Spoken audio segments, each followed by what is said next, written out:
Fala pessoal, está começando mais um Conversas do Campo e o nosso convidado hoje é o professor Paulo Arbex, só que ele vai estar lá em Botucatu e eu vou estar aqui em Santa Maria conversando com vocês devido às restrições de isolamento social e distanciamento devido ao coronavírus, mas a gente não pode deixar de levar conteúdo de qualidade para vocês. Então, roda a vinheta e vamos conversar.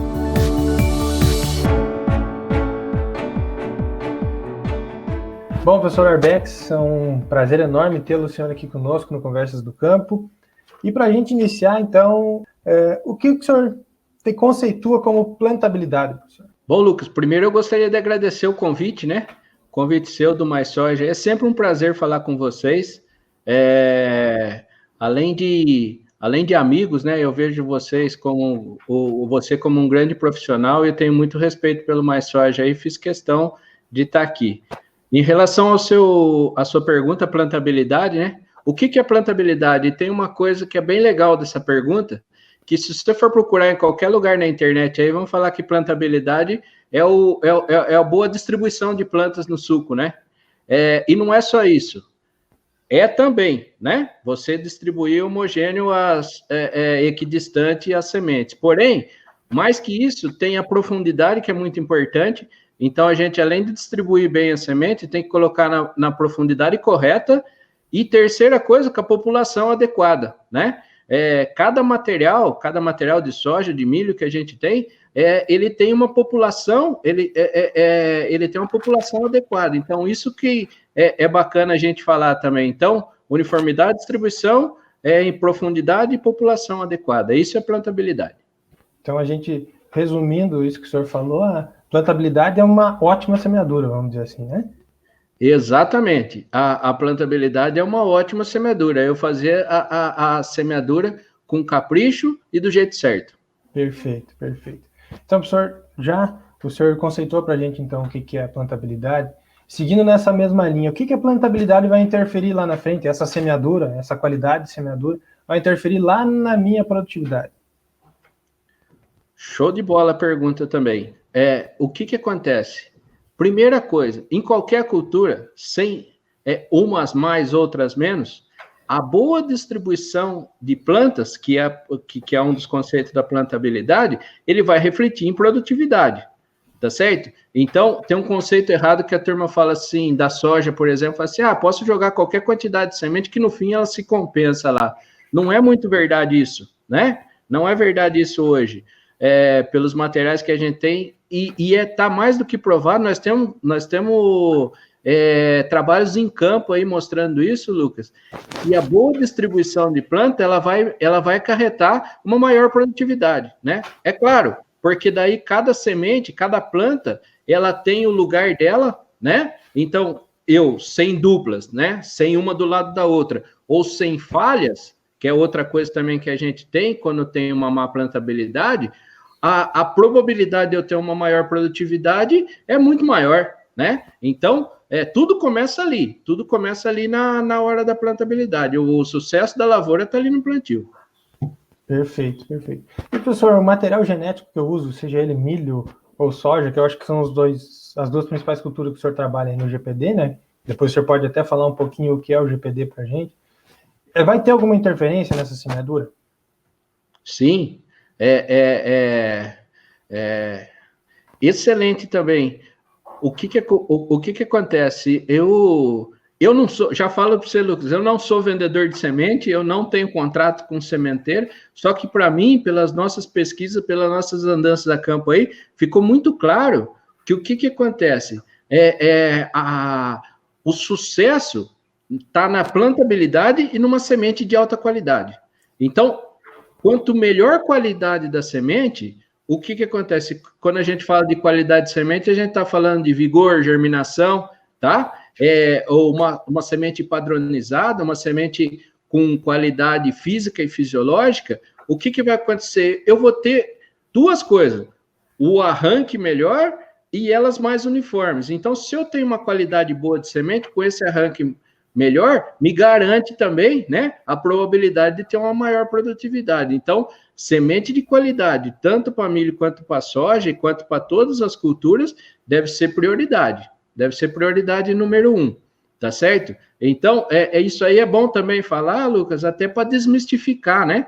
O pessoal desmistificar, o pessoal vai lá e fala, salva semente, o pessoal vai lá e compra semente mais barata e põe semente a mais, o que a gente vê no campo aí direto, né? E isso aí não condiz com a realidade das altas produtividades. A alta produtividade é semente boa, plantabilidade boa. Exato, não existe compensação, né, professor? E muitas vezes o barato sai caro. Exatamente, o barato sai caro porque o pessoal pensa em compensação, então eu tô o quê? Eu estou diminuindo o custo de um lado, salvando semente ou comprando semente de uma menor qualidade, mas ao mesmo tempo isso aqui vai refletir na balança lá no final, Sim. Tá? Por exemplo, se eu tiver uma semente de menor vigor, né?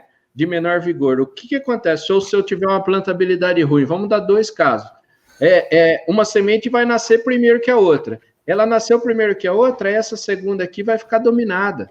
Ela não vai expressar todo o potencial produtivo dela. Então, por isso, né? Essa é uma das razões que a gente deve ter um stand bem formado para ter sucesso na produtividade. Perfeito. E quais são os componentes de rendimento que a gente vai ter o senhor já falou que vai influenciar lá no final, lá na produtividade. Mas dos componentes de rendimento, quais são os principais que têm uma influência maior dessa nossa ótima semeadura, da nossa plantabilidade? Tá. Isso aí são características genéticas e depois se expressa lá no campo, né? Então, primeiro, eu comecei com uma boa genética, né? A probabilidade do quê? Vamos falar da soja, vai? Um peso maior de grão, um número maior de vagens, né, por planta, e um número de grãos por vagem maior é o que me garante a produtividade. Esses 3 aspectos aí agronômicos da planta, entendeu? E do milho, o que acontece?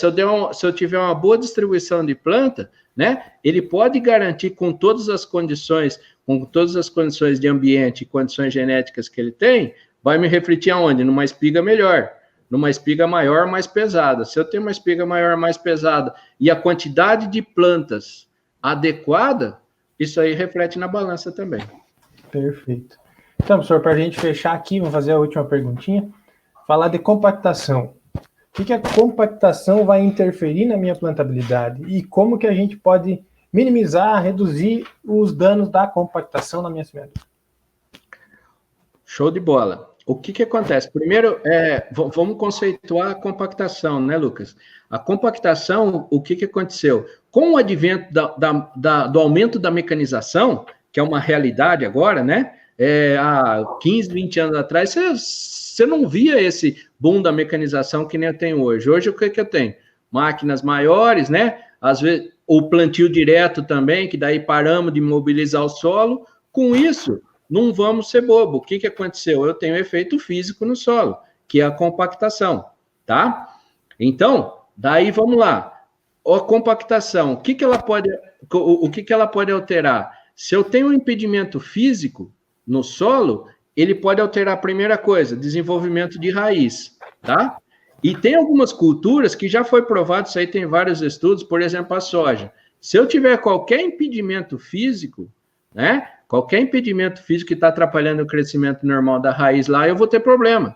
Então, a compactação vai interferir bastante. Professor, como é que eu quebro isso? Vamos falar. Ou eu posso quebrar isso aí com a botinha, né, que a gente chama da semeadora. Então, na hora do plantio, eu uso a haste para dar uma descompactada no solo, tá certo? Ou se não, que seria uma segunda opção, se eu não fizer um plantio direto de acordo, também dá para a gente fazer o quê? Uma escarificação. Mas eu prefiro que quebre essa compactação na botinha, Lucas, que seria melhor, porque eu dou uma mexida no solo ali e, ao mesmo tempo, eu quebro esse impedimento físico aí. Tá certo? Perfeito. Então, professor, mais uma vez, muito obrigado. É sempre um prazer enorme estar com o senhor. Pena não poder estar aí, não poder estar do seu lado aí para a gente conversar, mas logo se passa, eu consigo fazer uma visita para o senhor aí.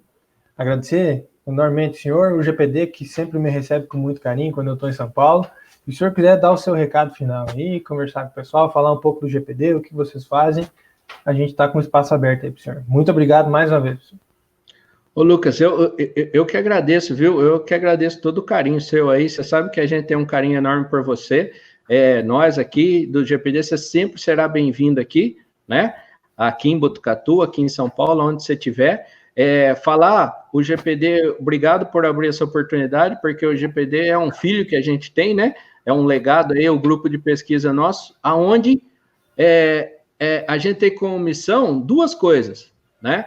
Principais, levar esses conceitos de plantabilidade para o campo, para o produtor. Então, nós estamos viajando o Brasil inteiro aí fazendo esse trabalho de extensão, que é levar esses conceitos de plantabilidade para o produtor. E segunda coisa fantástica do GPD é formar pessoas, né? A gente está formando um corpo técnico aí, que o pessoal que entra, tem gente desde o primeiro, segundo, terceiro, até o último ano, mestrado, doutorado.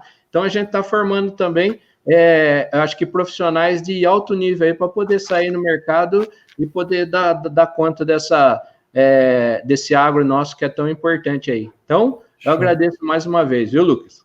Conheço o pessoal e admiro muito o trabalho que vocês fazem. E o pessoal de casa, muito obrigado por acompanhar a gente até aqui. As nossas redes sociais estão aí na tela para vocês.